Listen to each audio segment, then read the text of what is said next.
Salut, c'est David de Sail Tahiti et aujourd'hui au Bocho à Cannes, j'ai le plaisir de vous présenter l'Oceanis 37.1.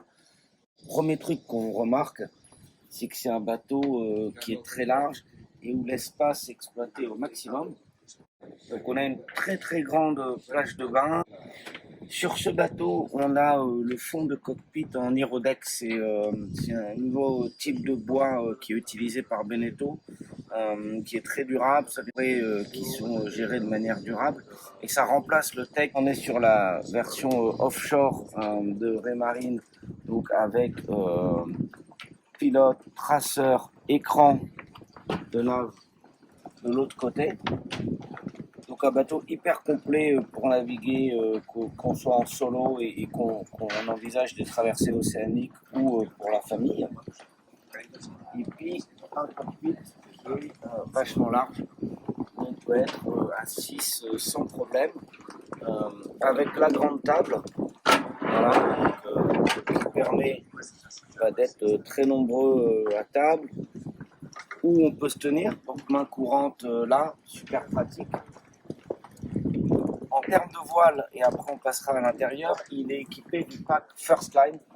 Donc, le bateau en version standard, c'est un bateau qui est vraiment fait pour se manœuvrer très facilement. En pack First Line, on a des winches qui reviennent là pour tout ce qui est réglage de drisse et de riz, et des winches qui reviennent à l'arrière pour le génois et la GV. Quand on est ici à la barre, on va pouvoir régler super facilement à la fois son génois et sa grand voile. Dans cette version First Line, on a en plus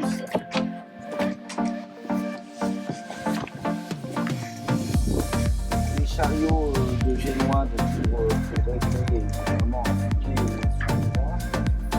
En version Easy Sail, on est sur un foc autovireur, donc moins puissant mais qui permet de rien toucher quand on vire dedans.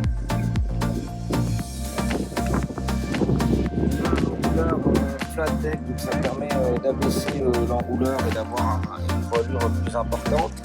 Et puis une delphinière qui va permettre d'amurer le code 0 ou le SPI asymétrique. Donc, en version First Line, ce bateau est vraiment destiné à la croisière rapide ou à la régate. Alors on va aller voir l'intérieur. Le premier aspect, c'est qu'il y a eu un vrai travail pour faire des grandes marches de descente et une descente en pente douce. Donc malgré le fait que le bateau fasse que 37 pieds, on n'est pas dans une descente verticale où on manque de se rompre le cou à chaque fois qu'on monte ou qu'on descend.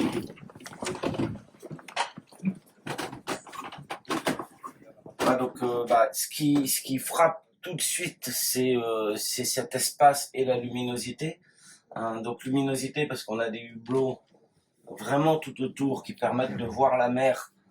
Donc là, en fait, dans le carré, il y a les hublots sur la partie dessus, mais également au niveau de la coque.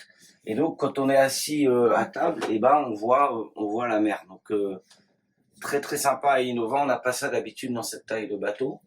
Et puis, un travail qui a été fait, vous verrez qu'il y a peu de vaigrage inutile, ce qui permet en fait d'aller chercher la largeur au maximum de la coque.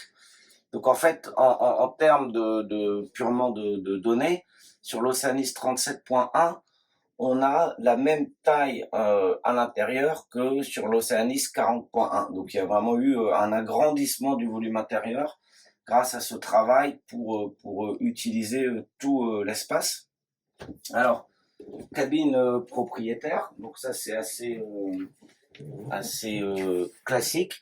Mais là encore, elle prend toute la largeur, ce qui permet d'avoir vraiment un beau volume, avec des rangements des deux côtés.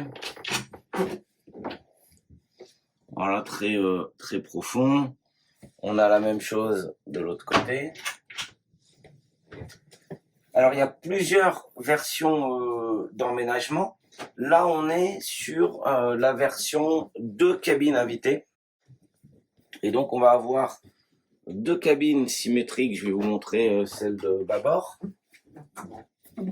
Donc là encore, comme on va jusqu'à la coque, on a un espace qui est assez incroyable pour cette taille de bateau. On a du rangement. Pareil, grande penderie. Et on va être symétrique sur les deux cabines.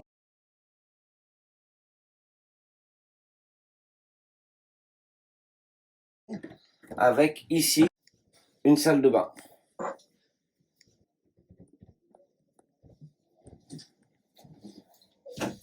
Mais on a d'autres types d'aménagements. On peut avoir un aménagement où on va avoir une cabine arrière bâbord plus grande, qui va prendre un peu plus de la moitié de la coque, et à tribord, une zone de stockage avec une salle de bain plus grande. Donc il y aura deux possibilités, soit la salle de bain comme on l'a vu là, soit une salle de bain avec une douche séparée.